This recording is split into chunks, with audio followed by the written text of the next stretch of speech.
د قرار کلیک درنو مینوالو سلامونه او احترامات می قبول کړئ. یوه ښځه به د خپلو بچو په مخ کې ځان ته سړي راوستل او دغه غلط کار بیا ورسره کو. د دغې ښځې ویډیوګانې په سوشل میډیا وایرل شوي دي. دغه ښځه د کلي نه خلکو ویستلې ده. دوستانو دغه ویډیوګانې درسره دلته شریکوم او د دغې ښځې د خولې بیان درسره هم شریکوم چې هغې به په کومه طریقه دغه کارونه کول. ویډیو کې راسره تر اخره پاتې شئ. د ویډیو شروع کېدو نه وړاندې کوم ملګري چې زموږ په چینل کې نوي دي او زموږ چینل قرار کلیک یې نه وي سبسکرایب کړی نو مهرباني وکړئ زموږ چینل قرار کلیک ته سره ضرور سبسکرایب کړئ او سره د ټلې نشان هم ووهئ. دوستانو یوه کونډه ښځې واقعه څه داسې بیانوي او وایي چې زه ځوانه وم او زما د 2 بچي وو چې خاوند مې د زړه بیمار شو او مړ شو. زما د ګټې وټې هېڅ څوک هم نه وو. ما به د کلي د یو خان کره کار کولو چې د دغې خان عمر ډېر زیات و. دغې خان ما ته یو ځل وویل چې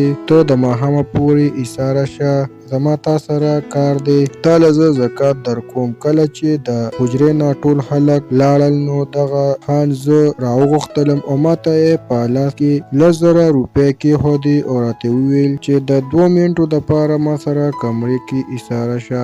زه چې کله د دغې خان سره کمرې ته لاړم نو زه ډېره ویرېدم خو هغه ما ته وویل چې یریږه مه، ته ما سره دغه کار وکړه ستا ژوند به بدل شي.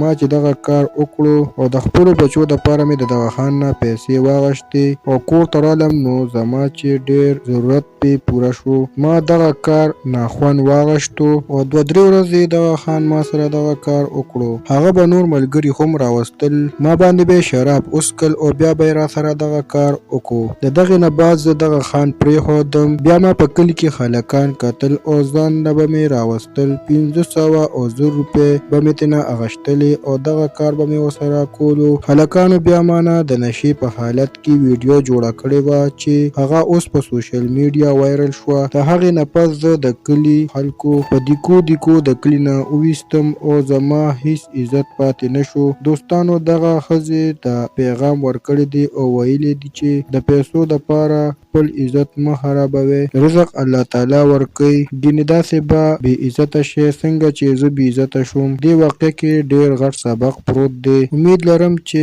دا ویډیو به مو خوښه شوې وي. د نورو داسې ویډیوګانو دپاره درسره زموږ قرار کلیک چینل ضرور سبسکرایب کړئ. مننه کوم چې ویډیو مو راسره تر اخره پورې وکتله او د بلې ویډیو پورې د لوی الله په امان.